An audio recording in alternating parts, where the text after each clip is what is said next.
Halo, assalamualaikum warahmatullahi wabarakatuh. Selamat datang di channel aku. Hari ini kita akan membahas soal SKB Kesehatan Apoteker. Nah, untuk teman-teman yang belum subscribe, jangan lupa subscribe ya. Oke, langsung saja kita mulai. Untuk soal yang pertama, nomor 1, peraturan yang mengatur tentang penggunaan obat generik di fasilitas pelayanan kesehatan pemerintah adalah A. Permenkes nomor HK0202-Menkes-068-1-2010. B. Permenkes nomor 12 tahun 2017. C. Permenkes nomor 43 tahun 2019. D. Permenkes nomor 28 tahun 2014. E. Permenkes nomor 62 tahun 2017. Silahkan teman-teman jawab ya.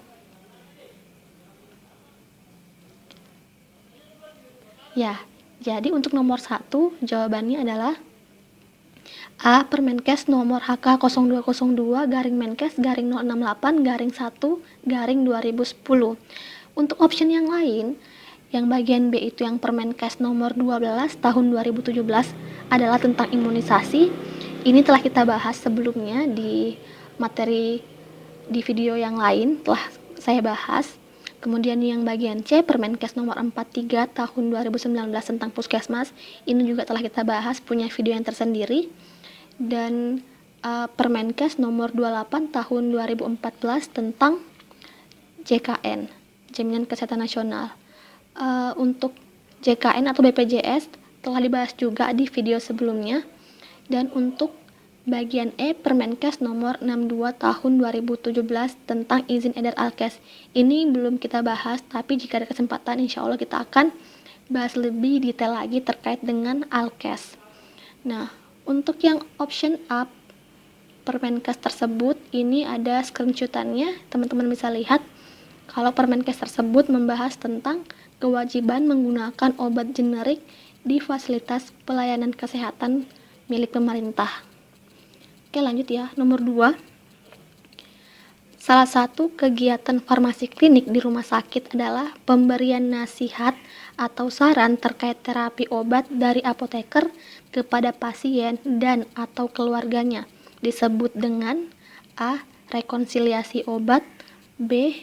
PIO, C. Konseling, D. Visite, E. PTO. Silahkan dijawab.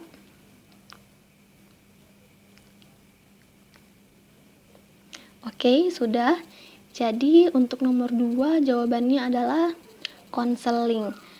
Di sini ada beberapa pengertian dari option tersebut. Ini saya kutip dari Permenkes nomor 72 tahun 2016 tentang standar pelayanan kefarmasian di rumah sakit. Di bagian farmasi klinik ada beberapa poin. Nah, ini aku screenshotkan yang bagian yang ada di option aja.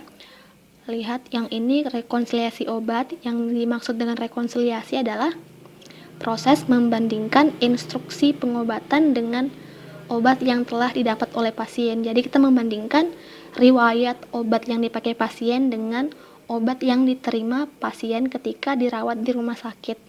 Untuk yang PIO merupakan kegiatan pemberian informasi kepada dokter, apoteker, perawat, profesi kesehatan lainnya, atau pasien.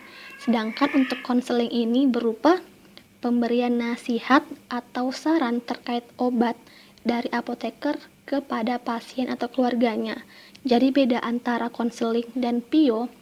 Kalau PIO itu sekedar memberikan informasi ke pasien ataupun ke rekan sejawat tenaga kesehatan yang lain. Kalau konseling ini lebih ke saran dan target kita adalah pasien atau keluarganya. Jadi cakupan PIO itu sasarannya lebih luas. Untuk yang selanjutnya tentang visite, ya teman-teman pasti tahu ini adalah kunjungan ke pasien rawat inap yang dilakukan secara mandiri atau bersama tim kesehatan. Untuk PTO merupakan suatu proses yang mencakup kegiatan untuk memastikan terapi obat yang aman, efektif, dan rasional bagi pasien. Oke, jelas ya. Lanjut, kita masuk ke nomor 3. Ada beberapa poin: 1. OA, 2. Narkotika, 3. Obat lasa, 4. Elektrolit konsentrasi tinggi, yang kelima obat sitostatika. Soalnya, yang termasuk ke dalam obat high alert adalah A. 1, 2, dan 3, B. 2, 3, dan 4, C. 3, 4, dan 5, D. 1, 2, dan 5, E. 2, 4, dan 5. Silahkan dijawab.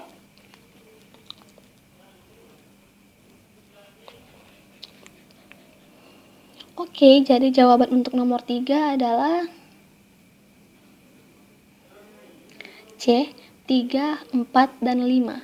Lasa, elektrolit konsentrasi tinggi, dan obat sitostatika. Adapun pembahasannya, nah ini, pertama definisi dulu ya dari high alert itu apa. Merupakan obat yang harus diwaspadai karena sering menyebabkan terjadi kesalahan atau kesalahan serius yang beresiko tinggi menyebabkan reaksi obat yang tidak diinginkan. Nah, adapun contoh dari high alert itu adalah obat yang lasa, look like sound alike, atau obat yang mirip penampakannya dan penyebutannya hampir mirip juga. Kemudian yang kedua yaitu elektrolit konsentrasi tinggi seperti natrium klorida pekat dan magnesium sulfat pekat dan lain sebagainya. Dan poin 3 yaitu obat-obat sitostatika. Jelas ya? Kita lanjut. Oh iya, ini saya kutip dari Permenkes yang sama kayak tadi, Permenkes nomor 72 tahun 2016 tentang standar pelayanan kefarmasian di rumah sakit. Lanjut nomor 4. Peringatan Hari AIDS sedunia dilaksanakan setiap tanggal A. 4 Februari, B. 24 Maret, C. 1 Desember, D. 14 November, E. 15 Oktober. Silahkan dijawab. Oke, untuk jawaban nomor 4 adalah C. 1 Desember. Nah, ini ada beberapa hari-hari yang penting juga untuk teman-teman ingat. Yang pertama, 4 Februari itu hari kanker, 24 Maret itu hari TBC, 14 November itu hari diabetes, dan 15 itu adalah hari mencuci tangan. Oke, mudah ya untuk diingat. Lanjut, nomor 5 sekaligus nomor terakhir. Pasal 75 Undang-Undang nomor 36 tahun Agatipo 2009 tentang kesehatan, setiap orang dilarang melakukan aborsi. Namun, larangan dapat dikecualikan pada A. Kehamilan akibat pemerkosaan, B. Janin menderita penyakit genetik yang berat, C. Janin mempunyai cacat bawaan yang menyulitkan untuk hidup, D. Indikasi yang mengancam nyawa ibu dan bayi, E. Betul semua. Silahkan dijawab.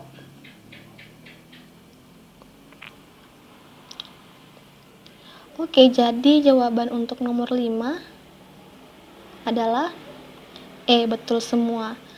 Ini ada di Permenkes Undang-Undang Kesehatan ya, Undang-Undang nomor 36 tahun 2009. Ini ada kutipannya. Setiap orang dilarang melakukan aborsi. Larangan sebagaimana dimaksud pada ayat 1 dapat dikecualikan berdasarkan A. Indikasi kedaruratan medis yang dideteksi sejak usia dini kehamilan, baik yang mengancam nyawa ibu atau bayi atau janin yang menderita penyakit genetik berat dan atau cacat bawaan, maupun yang tidak dapat diperbaiki sehingga menyulitkan bayi untuk hidup di luar kandungan, atau kehamilan akibat pemerkosaan yang dapat menyebabkan trauma psikologis bagi korban pemerkosaan. Jadi ini adalah poin-poin di mana aborsi diperbolehkan, dengan catatan ada di ayat ketiga bahwa dapat dilakukan setelah melalui konseling atau penasehatan pratindakan dan diakhiri dengan konseling pasca tindakan yang dilakukan oleh konselor yang kompeten dan berwenang. Jadi tidak boleh asal melakukan aborsi, harus seperti setujuan dari atau telah melalui konseling dari konselor yang berkompeten dan berwenang. Dan itu pun akan dibahas lebih lanjut lagi di peraturan pemerintah.